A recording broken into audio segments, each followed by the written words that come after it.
नमस्ते सबको। मैं सत्यनिष्ठ आर्या, जो एक जमाने में मुस्लिम हुआ करता था। तब मेरा नाम था सनीउर रहमान, जो पैदा हुआ था सऊदी अरब के रियाद शहर में। सत्य को खोजने के लिए मैंने पहले अरब साम्राज्यवाद मतलब इस्लाम को पहले छोड़ दिया।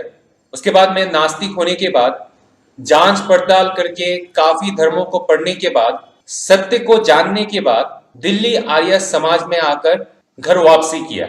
अब मैं फख्र से यही कह सकता हूं कि मैं कोई मुस्लिम नहीं हूं। मैं मेरी पूर्वज के धर्म वैदिक सनातन धर्म में घर वापसी किया हूं। इस्लाम को छोड़ने के पीछे काफी कारण है, जैसे इस्लाम की कुरान जो है और हदीस जिसको फॉलो किया जाता है। इन कुरान और हदीस में काफी इलॉजिकल स्टेटमेंट्स जो आयतों में लिखा गया है, यानी कुरान के आयतों में और हदीसों में लिखा गया है, उसको मैं मान नहीं सका। दूसरा चीज जो है, जो सबसे ज्यादा आतंकवाद फैलाने वाले जो जिहाद के मतवाद, सबसे खतरनाक सबसे आतंकवाद फैलाने वाला जो मतवाद है वो है अरब साम्राज्यवादी मतवाद, जिसको हम इस्लाम के नाम से जानते हैं। तो वही कुरान और हदीसों का बयान किया हुआ एक कहानी मैं आप लोगों को सुनाने वाला हूं। सॉरी, मैं नहीं कहूंगा, क्योंकि मैं अगर कहानी बताया तो बोलेंगे कि नहीं मिथ्याचार कर रहा है, वो मिथ्या फैला रहा है हमारे बीच में, क्योंकि इसने इस्लाम को छोड़ दिया है तो झूठ ही बोलेगा। तो ये जो कहानी आपके सामने सुनाने वाला है उसका नाम है फैज सईद। तो फैज सईद साहब अभी आपको जो सुनाने वाला है उस कहानी का नाम है मोहम्मद का मिराज सफर। तो मिराज का कहानी काफी लंबा है, तो उसका छोटा सा हिस्सा मैं आपको सुना देता हूं, तो आपको पता चल जाएगा कि कहानी का ट्रेलर अगर इतना इलॉजिकल है तो पूरा कहानी कितने इलॉजिकल होगा। तो फैज सईद साहब, आप प्लीज मोहम्मद का मिराज सफर के बारे में बोलना शुरू करें। इस सफ़र के ताल्लुक से आप सल्लल्लाहु अलैहि वसल्लम फरमाते हैं कि मैं एक रात सोया हुआ था, तारीख नहीं पता, महीना और सन नहीं पता। मैं एक रात सोया हुआ था, अचानक छत जो है फट गई। ओ सॉरी सैयद हफीज साहब, मैंने क्लियरली सुना नहीं, क्या फट गई? घर की छत जो है फट गई। ओह, घर की छत फट गई। मैंने सोचा वो मोहम्मद था, जिहादियों का गॉडफादर। तो जिहादी लोग जैसे इंसानों को मारने के लिए बम वगैरह अपने पेट में बांध के घूमते रहते और वो बम फट जाते। तो मैंने सोचा ऐसा ही कोई बम फट गया होगा। तो अच्छी बात है, किसी जिहादियों का बम नहीं फटा, घर की छत फट गई सिर्फ। और जिब्राइल अलैहिस्सलाम और एक रिवायत के मुताबिक दीगर और फरिश्ते भी आपके साथ आए, मुझे सलाम किया और मेरा सीना चाक किया। सॉरी, क्या चाक किया? क्या सीना? क्या? मेरा जो सीना जो है, चेस्ट जो है वो खोल दिया। चाक करना मतलब फाड़ देना। अच्छा, यानी जैसे हार्ट सर्जन ऑपरेशन थिएटर में पेशेंट का हार्ट ट्रांसप्लांट के लिए चेस्ट को काटते हैं, उस तरह मोहम्मद साहब का भी ऑपरेशन हो रहा है विदाउट एनेस्थीसिया और विदाउट सैनिटेशन और विदाउट ऑपरेशन थिएटर। चले आगे बताया और क्या क्या हुआ उस नॉन ऑपरेशन थिएटर में। और उसके बाद सीने के अंदर से जिस्म के आज़ा मेरे निकाले गए। सॉरी फैज सईद साहब, यानी चेस्ट को काट के क्या आज़ा निकाले गए? क्या सब निकाले गए। मेरा दिल निकाला गया और दीगर आज़ा सीने से निकाले गए और उसको साफ किया गया। यानी दिल निकाला गया, उसको साफ किया गया। ये दिल है या बर्तन है? साफ किया जा रहा है। चले आगे बोले और क्या क्या हुआ। और उसके बाद जिब्राइल अलैहिस्सलाम आसमान से एक चांदी का प्याला लाए थे। उस प्याले के अंदर एक रतूबत थी, पानी था या कुछ चीज़ थी। जब उन्होंने मेरा पूरा सीना चाक करके साफ किया, उसके बाद वो प्याला मेरे सीने में अंदर डाल दिया और कहा, मोहम्मद सल्लल्लाहु अलैहि वसल्लम, ये ईमान है। काश मेरे साथ भी ऐसा ऑपरेशन किया होता। मेरा भी छाती के अंदर से दिल को निकाल के उसको धो के फिर मेरे अंदर अगर फिट किया जाता तो शायद आज मुझे इस्लाम को छोड़ के ये दिल्ली आर्य समाज में आके मुझे घर वापसी नहीं करना पड़ता।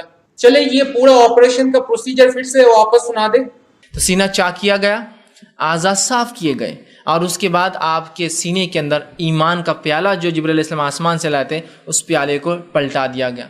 अच्छा फैज सईद साहब, आपने तो अभी ये बताया कि मेरा सफर से पहले मोहम्मद का जो ऑपरेशन हुआ था उसके बारे में। अभी आप प्लीज ये बताएं कि ये जो मेरा सफर था, ये सफर कौन सी व्हीकल में हुआ था? गाड़ी में हुआ था, प्लेन में हुआ था, शिप में हुआ था या रॉकेट में हुआ था? क्योंकि अल्लाह तो सातवें आसमान के ऊपर रहते हैं, तो उधर जाने के लिए कोई ना कोई तो ट्रांसपोर्ट जरूरत है।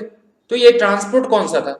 जिब्राइल अपने साथ एक जानवर लेकर आए थे जिसका कद गधे से बड़ा और खच्चर से छोटा था, जिसको जिब्राइल ने बुराक का नाम दिया। बुराक।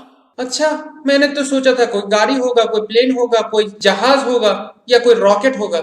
ये तो गधा और खच्चर के बीच का कोई जानवर में बैठ के जा रहा है। अच्छा, ये जो बोराक, इसका स्पेशलिटी क्या है? जैसे प्लेन का स्पेशलिटी होता है वो आसमान में उड़ सकता है, गाड़ी जो है रास्ते में चल सकता है, जहाज जो है जो पानी में चलता है, सबमरीन जो है जो पानी के नीचे से भी चल सकता है, रॉकेट जो है पूरा चांद तक जा सकता है। तो ये बोराक जो है यानी गधा और खच्चर का बीच का जो जानवर है, इसका स्पेशलिटी क्या है?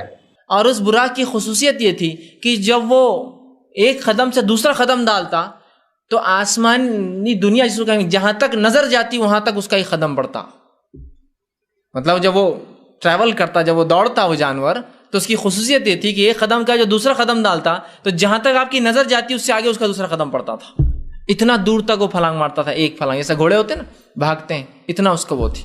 अच्छा फैज सईद साहब, एक चीज पूछना था। ये जो आप कहानी बता रहे, ये जो मोहम्मद का हदीसें बता रहे, तो ये मोहम्मद की ये चीजें यानी सच में वास्तविक में ये महसूस किया था या वो सपना देखा था? क्योंकि ऐसी चीजें सिर्फ सपने में ही घट सकती है। जैसे मैं भी सपने में वो हनुमान जी की तरह आसमान में उड़ सकता हूँ, छोटे से बड़ा हो सकता हूँ, फिर हाथ में पहाड़ उठा के लेके आ सकता हूँ।